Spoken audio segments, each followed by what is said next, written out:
Bonjour à toutes et à tous et bienvenue à notre webinaire. Alors aujourd'hui, nous allons vous parler des grandes annonces Force 2024 et de ce que peuvent apporter justement concrètement ces annonces aux entreprises. Alors, bien évidemment, comme vous avez très certainement tous entendu parler d'Agent Force, donc on va commencer par la grande nouvelle, Agent de Force. Mais avant d'entrer dans le vif du sujet, rappelons les différentes étapes marquantes de l'histoire de l'IA chez Salesforce. En effet, cela fait maintenant 10 ans à peu près que Salesforce intègre l'intelligence artificielle, bien avant l'arrivée d'OpenIA avec ChatGPT. Tout a commencé en 2016 avec Salesforce Einstein, qui permettait de faire du lead scoring, de la prévision des ventes, des recommandations d'opportunités pour la partie sales. Côté service, Einstein aidait à recommander des actions et prédire la satisfaction client.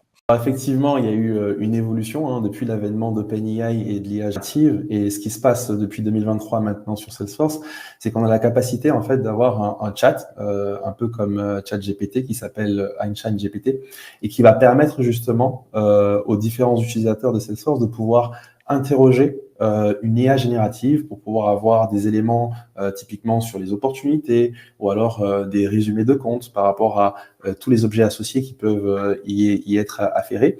Et l'idée, c'est d'aller maintenant plus loin que cette IA générative qui aujourd'hui nous permet dans la sphère du public de pouvoir justement accéder à des données un peu partout et dans la sphère plutôt entreprise, grâce à Einstein GPT, d'accéder aux données qui sont dans le CRM. L'idée, c'est d'aller un peu plus loin et c'est justement pour ça qu'on a l'introduction de Agent Force qui va permettre d'avoir de vrais agents qui vont bénéficier de l'IA. Alors, comme vous l'avez compris, Agent Force est un agent performant. Il est plus seulement un assistant d'analyse comme Einstein, comme je vous ai expliqué tout à l'heure, mais peut désormais, il peut raisonner, planifier, exécuter des tâches de manière autonome. Et donc une véritable révolution dans l'automatisation du travail et de notre travail. Et Moussa, je te laisse donc expliquer justement par rapport aux différents clouds. Effectivement, aujourd'hui, pour tous ceux qui ont Salesforce, en fait, vous allez avoir différents clouds qui vont être la partie sales, la partie service, la partie marketing et potentiellement la partie commerce. Et en fait, Agent Force, ça va être des agents qui vont être préprogrammés, qui vont en fait pouvoir se substituer aux agents humains que vous avez pour pouvoir répondre à différentes problématiques de votre entreprise. Si on prend par exemple le cas du service client, jusqu'à présent, aujourd'hui, on avait des bases de données knowledge qui étaient présentes dans Salesforce, qui pouvaient être accédées via des chatbots qu'on pouvait mettre sur notre site. Et les chatbots, en fait, c'était ni plus ni moins que des séquences de réponses qu'on pouvait préprogrammer. Et si jamais on n'avait pas la réponse, en fait, à un moment donné, on pouvait basculer sur un agent qui était disponible. Alors maintenant, on va aller plus loin que ça. Et grâce à Agent Force, en fait, ce qui va se passer, c'est que l'agent qui va discuter avec le client de manière digitale sur le portail, en fait, il va être tout à fait autonome, il va pouvoir raisonner, il va pouvoir analyser les différentes questions qui vont être posées par le client, mais il va aussi pouvoir prendre des décisions. Typiquement, il va accéder aux données qui sont dans le CRM, mais aussi aux données qui sont externes. Si je demande à Agent Force en fait, le statut de ma commande, il va aller voir dans le CRM, il va aller voir, grâce à une couche plus basse qui est Data Cloud et à une couche encore plus basse qui est MuleSoft, dans le RP, où se trouve la commande et quel est son statut. Il va potentiellement aussi aller voir dans le LMS si jamais on en a un, donc un système qui permet de pouvoir traquer le transport. Mais grâce à sa vision des données publiques et potentiellement à son information sur les différentes réglementations, il va pouvoir aussi automatiquement mettre à jour les différentes dates de livraison et pouvoir donner la bonne information au client directement sans pour autant débrancher sur un agent humain. Donc, il va vraiment bénéficier d'une vraie intelligence et le client, il sera comme moi aujourd'hui quand j'essaie de planifier mes vacances, il pourra poser toutes les questions qu'il veut et l'agent donnera des réponses contextualisées par rapport aux données qui sont dans le CRM, dans le RP, dans tout autre outil qui fait partie de l'écosystème dans l'entreprise. Ce qu'on va pouvoir aussi avoir sur la partie sales, en fait, c'est des SDR augmentés, des SDR agents totalement autonomes. Donc aujourd'hui, ce qui se passe, c'est que typiquement, on va avoir une personne dans vos équipes sales qui va potentiellement essayer de voir quels sont les leads qui sont le plus à même de pouvoir clôturer. Il va pouvoir à ce moment-là aussi affecter ces différents leads à des personnes qui ont la bande passante pour pouvoir les traiter, et il va aussi mettre à jour en fait les différents éléments par rapport à ce dont on a besoin de voir sur le pipeline du sales. Alors que l'agent, en fait, ce qu'il va faire, l'agent digital, il va pouvoir faire ça de manière automatique. Comment lui dire que l'entreprise, ça va être sur le déploiement d'un nouveau produit, et il va automatiquement pouvoir mettre à jour les différents pipes, proposer aux différents agents humains, en fait, aux différents sales humains, quels sont les leads sur lesquels ils doivent le plus travailler par rapport à la stratégie de l'entreprise qui a été définie, et il va pouvoir envoyer au réveil du directeur de l'entreprise, en fait, des dashboards avec les éléments associés à l'ambition business qu'il avait. Sur la partie marketing, il va créer automatiquement des campagnes par rapport au lancement de nouveaux produits qu'on va vouloir faire. Aujourd'hui, avec Marketing Cloud, on crée des journées de manière un peu manuelle, ensuite de manière aidée avec Einstein GPT. Demain, l'agent de force marketing va lui-même créer les différentes campagnes sur la base des ambitions business qu'on lui aura données. Et enfin, sur la partie commerce, ce qu'on peut avoir comme avantage, c'est typiquement la possibilité de pouvoir générer très rapidement un site e-commerce. Aujourd'hui, OK, Salesforce, on accompagne des grandes entreprises, on accompagne aussi des PME qui, des fois, le ticket d'entrée est assez cher pour pouvoir mettre à disposition un portail pour revendre des produits. On a eu le cas pour une entreprise qu'on accompagnait plutôt dans l'industrie qui voulait revendre les matières premières qu'elle n'utilisait pas dans le cadre de ses implémentations. Mais en fait, grâce à Agentforce, typiquement, une entreprise comme elle va pouvoir très rapidement, en quelques clics, générer un site e-commerce et va pouvoir aider ses clients à passer des commandes directement sur ce site. Donc, on est vraiment sur une révolution sur tous les clouds de Salesforce qui va permettre de pouvoir aller gagner en productivité, mais gagner aussi en efficacité par rapport à ce qu'on propose à nos clients. Parlons maintenant de Data Cloud. Il y a l'IA, mais il y a aussi et surtout la data, parce que sans data, en réalité, il n'y a pas d'IA. Et la data, on va pouvoir aller la chercher dans le CRM, mais grâce à Data Cloud, qui va avoir des liens directs avec les différentes sources de données.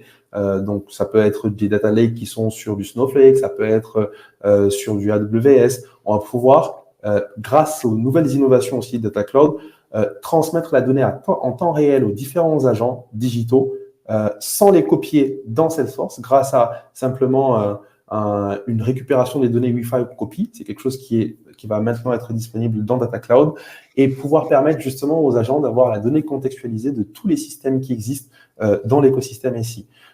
Il y a des connecteurs natifs qui vont être mis en place, mais on va aussi pouvoir utiliser MuleSoft pour aller plus loin et aller se connecter à n'importe quel outil, que ce soit des outils qui existent en natif avec les connecteurs MuleSoft ou des outils qui sont développés en interne de l'entreprise et qui vont avoir des données pertinentes pour alimenter l'IA. MuleSoft, il faut le voir un peu comme le bras de l'IA. C'est un peu ce qu'on dit, pas de bras, pas de chocolat. Donc, pas de MuleSoft pour aller récupérer les données, pas d'IA pertinente pour pouvoir fournir les bons éléments aux différents clients. Et ce qu'on peut voir là, c'est bien évidemment les différentes connectivités que Data Cloud va avoir en natif avec les autres sources de données. Et ce que Data Cloud va pouvoir permettre de faire aussi, c'est que souvent, on a des clients qui vont avoir des utilisateurs qui vont être sur Salesforce, d'autres qui vont être sur d'autres outils, Tableau ou alors Power BI. En fait, Data Cloud va pouvoir permettre de donner la bonne information au bon endroit par rapport au bon persona qui utilise ces différents outils. Et une autre innovation qui est intéressante, que je trouve moi personnellement intéressante par rapport à Data Cloud, c'est la possibilité d'avoir plusieurs Data Cloud qui vont être connectés entre eux.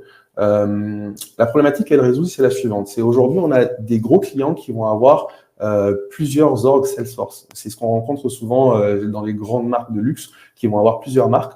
Mais en fait, ce qui va se passer, c'est que on va avoir besoin à un moment donné d'avoir une vision consolidée du client sans pour autant avoir tous les processus qui sont répliqués dans une orgue. Et c'est là que Data Cloud, justement, avec sa possibilité de pouvoir être schématisé en différentes marques, va pouvoir consolider essentiellement les données qui nous intéressent par rapport à la connaissance du client et pouvoir la fournir à n'importe quel agent de n'importe quelle marque pour pouvoir avoir un discours pertinent et créer des campagnes pertinentes par rapport aux clients qu'on veut adresser.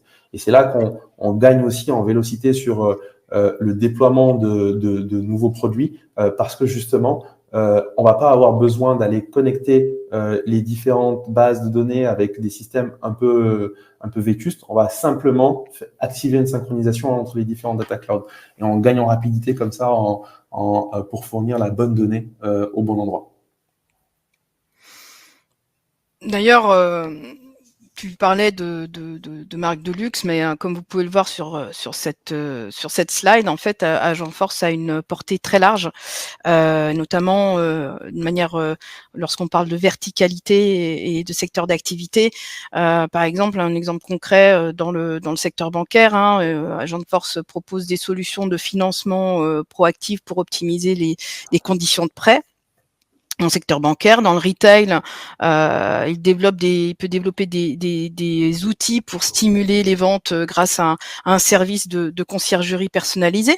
Et dans le domaine de la santé, il peut aider à mettre en relation les patients avec les meilleurs médecins. Donc, en fait, ces exemples illustrent bien sa capacité à s'adapter aux spécificités de chaque secteur et à apporter des solutions sur mesure. Exactement. Et de la même manière que Salesforce s'est verticalisé il y a quelques années maintenant en proposant des clouds industrie. Les clouds industrie, ça va être quoi pour ceux qui ne le savent pas? Ça va être des clouds qui vont avoir un modèle de données qui est pertinent par rapport à une certaine industrie.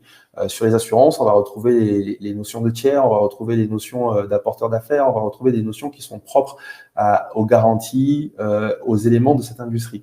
Et comme le modèle de données est pertinent par rapport à l'industrie, les données qui seront dedans seront pertinentes à l'industrie et donc l'IA qui va s'alimenter de ces données-là sera tout aussi pertinente par rapport aux résultats qu'il fournira et aux cas d'usage qu'on pourra mettre en place. Et donc, du coup, les capacités de pouvoir créer des agents vont juste être infinies. Et d'ailleurs, quand on parle d'agents depuis tout à l'heure, en fait, il faut les considérer un peu comme des applications que vous allez avoir sur votre iPhone. Ben, en fait, on peut en avoir tous les jours qui sont déployés et les agents, vous pouvez en déployer tous les jours. Vous avez juste à penser un processus métier et en quelques clics, en quelques étapes, on peut soit utiliser des agents qui ont été préconfigurés par Salesforce et qui seront mis à disposition très bientôt pour pouvoir remplir certains cas d'usage, ou alors on peut en créer de bout en bout en sélectionnant le type de base de données qu'on veut interroger, en mettant en langage naturel ce qu'on veut que l'agent réalise et ensuite en déployant ça au niveau des différentes entités qu'on l'en souhaite sur notre org Salesforce. Et d'ailleurs, petite question, Moussa, c'est disponible immédiatement là, actuellement, c'est ça? Oui, c'est disponible immédiatement et donc du coup, on va pouvoir très rapidement adresser des cas d'usage que vous pourriez avoir par rapport à vos processus métiers. Traiter très rapidement le ROI par rapport à tout ça. Bah justement, en parlant de ROI, donc est-ce que tu peux nous dire justement ce que ça va apporter concrètement, parce que c'est un peu la thématique de ce webinaire. Donc, d'un point de vue exploitation de la donnée, ROI interne, ROI externe. Alors, c'est simplement quelques exemples de ROI, mais sur la partie technique et exploitation de la donnée, ce qu'on peut se dire, c'est qu'aujourd'hui, il est très compliqué d'avoir une IA qui va aller interroger toute l'entreprise. Grâce aux différentes stacks techniques qui sont proposées par Salesforce, donc du coup, la partie MuleSoft qui va aller chercher les données dans les différents systèmes, la partie Data Cloud qui va récupérer en temps réel sans copie et fournir aux différents agents la donnée, ben en fait, on va avoir une simplification des connexions et une exploitation beaucoup plus rapide de la donnée privée de l'entreprise pour pouvoir alimenter l'IA. Et ça, c'est juste extraordinaire parce que avant, ce qu'on se disait, c'est qu'on allait faire des gros projets d'intégration entre les différents systèmes. On avait peur même de lancer des initiatives sans pour autant avoir l'information de tel système qui est perdu on ne sait où. Alors que maintenant, on va pouvoir tout interconnecter très rapidement et pouvoir justement exploiter à la fois la donnée publique que l'IA interroge très bien et la donnée privée du client que l'entreprise a à sa disposition. Sur la partie interne, je pense qu'il n'y a pas forcément besoin de s'étendre là-dessus parce qu'on sait très bien les gains de productivité qu'il va y avoir. À la place d'avoir un agent humain qui va répondre aux différentes questions, en fait, on va pouvoir avoir un agent digital qui va être disponible 24/24, 7/7. Je ne compte pas le nombre de fois où j'ai voulu contacter une entreprise qui devait me livrer un colis et je devais juste appeler des numéros de téléphone ou alors chatter de manière infinie. Demain, tout ça, c'est terminé et ça augmente énormément la productivité de l'entreprise, mais ça augmente aussi du coup, en termes des ROI externes, la satisfaction du client qui va avoir la bonne data, qui va pouvoir converser avec un agent et se sentir écouté par rapport à ces différentes problématiques et justement qui va aussi pouvoir bénéficier de nouveaux produits et de nouveaux usages qui vont lui mettre à disposition grâce aux accélérateurs de l'IA. Donc c'est vraiment beaucoup de choses qui vont pouvoir être mises en place assez rapidement pour pouvoir constater le ROI.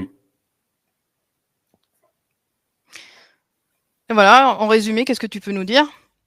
En résumé, la technologie, elle est présente, elle est là. Les processus métiers, vous les avez. Nous, ça fait quelques années maintenant qu'on vous accompagne sur vos processus métiers.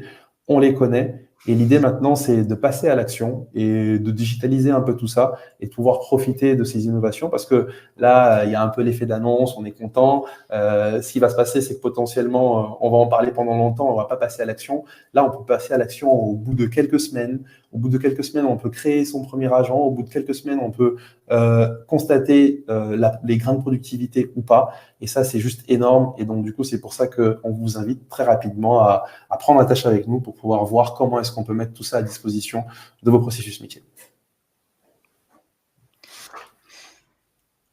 En tout cas, on espère que ce webinaire vous a permis de mieux comprendre comment ces innovations peuvent s'appliquer à votre activité et comment tirer parti des nouvelles fonctionnalités de Salesforce. En tout cas, n'hésitez pas à nous contacter si vous souhaitez plus d'informations ou peut-être que vous avez des questions. Je ne sais pas si vous avez vu, mais à droite, vous avez la possibilité de nous poser des questions là en live ou sinon, si des questions vous viennent bien plus tard, n'hésitez pas à nous contacter par mail ou par téléphone ou sur nos LinkedIn également.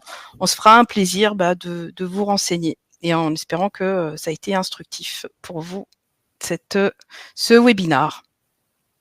Et n'hésitez pas à suivre notre page aussi, Gimini. Très important. Exactement. Merci à vous. Merci à tous. Au revoir.